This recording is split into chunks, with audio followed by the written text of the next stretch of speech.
खुदावन दे जिंदगी बख्श कलाम चों ज़बूर नंबर 18 ਉਹਦੀ 26 आयात तो लैके 50 आयात तक। नेकोकार दे नाल तू नेक होएगा ते कज रोह दे नाल टेढ़ा, क्योंकि तू मुसीबत ज़दा लोगां नू बचाएगा लेकिन मगरूरां दियां अखां नू नीवां करेगा। इसलिए तू मेरे चिराग नू रोशन करेगा। खुदावंद मेरा खुदा मेरे हनेरे नू उजाला कर देगा, क्योंकि तेरी बदौलत मैं फौज ते दावा करना वा ते अपने खुदा दी बदौलत दीवार फांद जाना वा। लेकिन खुदा दी राह कामल है, खुदावंद दा कलाम ताया होया है। उन्हां सारियां दी सीपर है जिहड़े उहदे ते भरोसा रखदे ने, क्योंकि खुदावंद दे सिवा होर कौन खुदा है ते साडे खुदा नू छड्ड के होर कौन चट्टान है।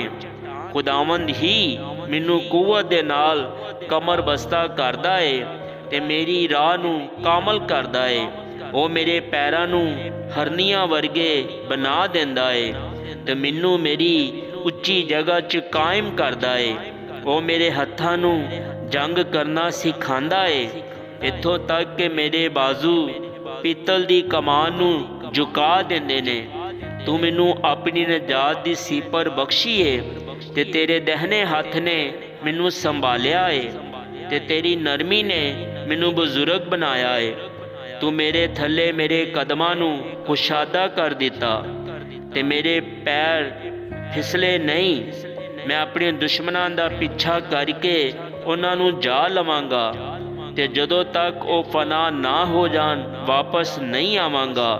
मैं उन्हां नू ऐसा छेदांगा कि वो उठ ना सकणगे, वो मेरे पैरां दे थले डिग पैणगे। क्योंकि तू लड़ाई दे लई मैनू कुव्वत दे नाल कमर बस्ता कीता है और मेरे मुखालफां नू मेरे सामने ज़ेर कीता है। तू मेरे दुश्मनां दी पुश्त मेरे वल फेर दिती, ताकि मैं अपने अदावत रखन वालियां नू कट दवां।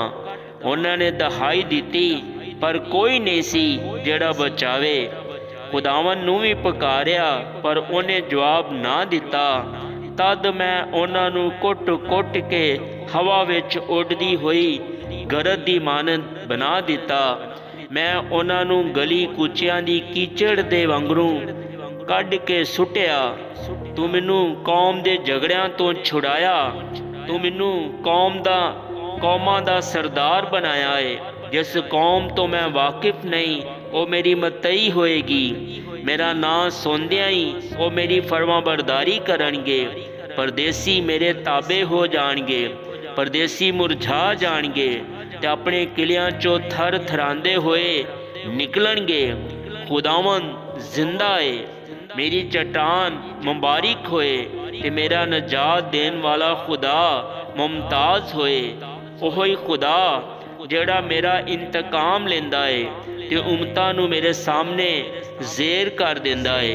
वो मैनू मेरे दुश्मनां तो छुड़ांदा है, बल्कि मैनू मेरे मुखालफां ते सरफराज करदा है। तू मैनू तुंद खो आदमी तो रिहाई देना है। इसलिए ऐ खुदावंद मैं कौमां दे दरम्यान तेरी शुक्रगुजारी करांगा ते तेरे नां दी मदह सराई करांगा।